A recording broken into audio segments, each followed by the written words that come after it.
আরে সাবাস, আর্সেনালের 7 ভেঙে গালায় দিছে। কৌছে দি এটা কার কাম? হ্যাঁ, তোমরা ঠিকই ধরছো, এটা ইবানদারি কাম। ওর একটু পরে পরে রুগ উঠে তখন করে কি মুখ থেকে একটা বেগুনি কালার বল মারে আর্সেনাল ভাঙ্গেলা, আবার প্লেনও ভাঙ্গেলা মাঝে মধ্যে। আর এই ভিলেজের কথা কি কইম, খুবই সুন্দর একটা ভিলেজ দিছে। তো এখন চলো ভিলেজটার মধ্যে আমরা ঘুইরা দেখি মূলত কি কি আছে। এই জায়গায় দেখো কি হইছে, আমি স্ক্রল ইউজ করছি, তার সাথে সাথে একটা ব্যাংক বাইরেছে, ব্যাংক বাইরে লুট দিছে। ওমা, লুট দিয়ে আবার গেছে গা, এটা কোনো কথা? যাই হোক, এখন আমি যাইতেছি ভিলেজের সবচেয়ে বড় বাড়িটার ভিতরে। ভাই রে ভাই, এটা সিঁড়ি অনেক লম্বা, উঠতে আসি শেষ না। ও রে ভাই, ভিতরে তো অনেক বড়, কিন্তু লুট অনেক কম দিছি, ভিতরে কোনো লুটই নাই ধরতে গেলে। আর এখান থেকে নামার সময় কিন্তু নাইনটেল ফক্সটারে খুবই ভালোভাবে দেখা যায়।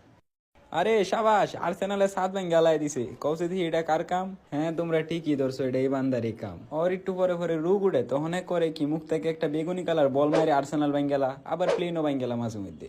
আর এই ভিলেজের কথা কি কইম, খুবই সুন্দর একটা ভিলেজ দিছে। তো এখন চলো ভিলেজটার মধ্যে আমরা ঘুইরা দেখি মূলত কি কি আছে। এই জায়গায় দেখো কি হইছে, আমি স্ক্রল ইউজ করছি, তার সাথে সাথে একটা ব্যাংক বাইরেছে, ব্যাংক বাইরে লুট দিছে। ওমা, লুট দিয়ে আবার গেছে গা, এটা কোনো কথা? যাই হোক, এখন আমি যাইতেছি ভিলেজের সবচেয়ে বড় বাড়িটার ভিতরে।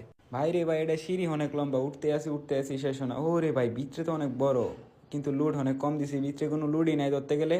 আর এখান থেকে নামার সময় কিন্তু নাইনটেল ফক্সটারে খুবই ভালোভাবে দেখা যায়।